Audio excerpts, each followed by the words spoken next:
Hi everyone, welcome to part 2 of our World War II lecture summaries. Our questions today: how did the United States respond to the outbreak of World War II? How did the US Congress try to keep the US out of the war? Third, how did US involvement change as the war dragged on? And then fourth, what finally brings the US into the war? When we take a look at American neutrality in the 1930s, the term that I want you to associate with this is isolationism. So if we go back to the root word here, it's isolation, that the United States wants to isolate itself really from the rest of the world. And this is important when we understand the 1930s because the Great Depression is really driving this. Most people are worried about whether or not they're going to be able to keep their house, whether or not they are going to have food for their children. So what's happening in Germany or Japan or Italy just seems really unimportant in that context.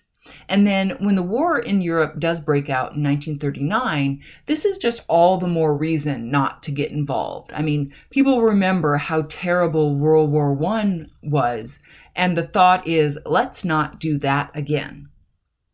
So the United States is trying to learn its lesson from the First World War, and the way we're going to do that is through passing a series of Neutrality Acts. So this is the attempt by Congress to avoid being dragged into the war like we were with World War I.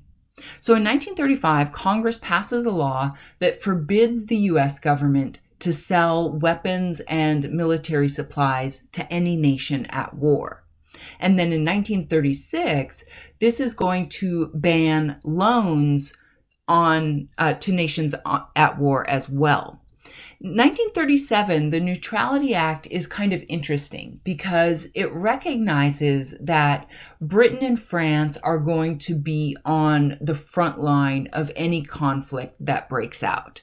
And so the cash and carry provision is created. So under this scenario, Britain can buy non-military supplies, but they have to pay cash and they have to come and pick it up with their own ships. If we think back to one of the major reasons why the United States gets involved in World War I, it's because we were trying to be neutral and trade with other nations, but our ships were being attacked. So this takes that out of the equation. Fast forward to March of 1941. So the war has been in full swing for almost 2 years, and France is effectively defeated. I mean, in June of 1940, the French government is basically forced to surrender, and Germany's army is going to occupy much of France from June of 1940 on. So what this means is Britain is kind of the lone force standing between Hitler and world domination.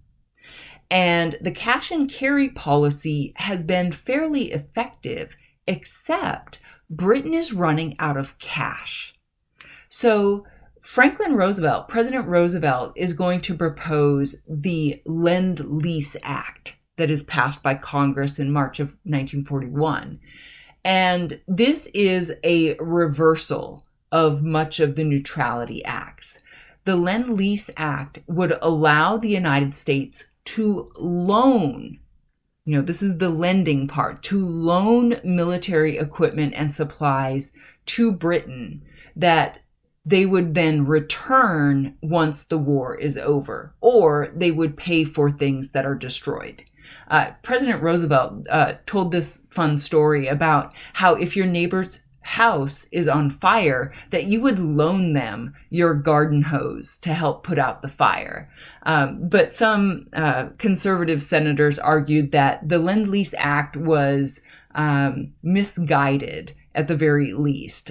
One senator remarked that lending military equipment is much like lending chewing gum. You don't want it back. But despite that opposition, the Lendlease Act is passed. I want to draw your attention to the political cartoon on the far right. It shows the Statue of Liberty surrounded by calm waters. And if we look to sort of the lower left side of the cartoon, you see these sort of turbulent waters, these huge wave crashing against a barrier that is labeled Aid to Britain. So if we were still able to have image analysis questions on the exam, I might ask you, to which act of Congress does this cartoon refer? And the answer is the Lend-Lease Act, because the idea is, as long as Britain is able to stand, it protects the United States, that we're surrounded then by these calm waters. Also in 1941, June of 1941, Germany violates the non-aggression pact that it had signed with the Soviet Union. So in June of 1941, Operation Barbarossa is where Germany attacks the Soviet Union. It effectively makes the Soviet Union an allied nation. And so the US is going to extend Lend-Lease aid to the Soviet Union. So how does the United States actually get involved in the war? On December 7th, 1941, the Japanese attacked Pearl Harbor in Hawaii. This is the place where the bulk of the U.S. Navy's Pacific Fleet was housed. And some students have asked before, why would Japan do this? Why would Japan deliberately attack the United States without any kind of provocation? It was almost like it was this sneak attack or preemptive strike. Japan is doing this for a particular reason. Once Germany has taken control over much of Europe, it leaves those European colonies undefended, and Japan has been expanding in the Pacific. When Japan takes control of a French colony, a territory called French Indochina, the US government puts economic sanctions against Japan. And for example, we would no longer sell them fuel oil. Japan is going to struggle if they don't have enough fuel oil. So the attack on Pearl Harbor is an attempt to sort of stun the United States Navy long enough so that Japan can move into other oil-rich areas like the Dutch East Indies, where they can get more oil. The thought process behind the Japanese attack is we hit them hard at Pearl Harbor and numerous other places. The United States then would sort of be a little shell-shocked and wouldn't be able to respond. Japan would take advantage of that moment and take control of these other territories. Now, when Japan attacked the United States, they knew that they were bringing the U.S. into the war. In fact, the commanding officer of the attack remarked that they had awakened a sleeping giant. That would be true. But the problem for the Japanese is they thought that this attack would stun the United States for at least 6 months, maybe a year. And it doesn't turn out that way. The attack on Pearl Harbor is going to wake up a sleeping giant. The United States government's going to prepare for war. The American people are going to prepare for war. So looking back on our questions, how did the United States respond to the outbreak of World War II?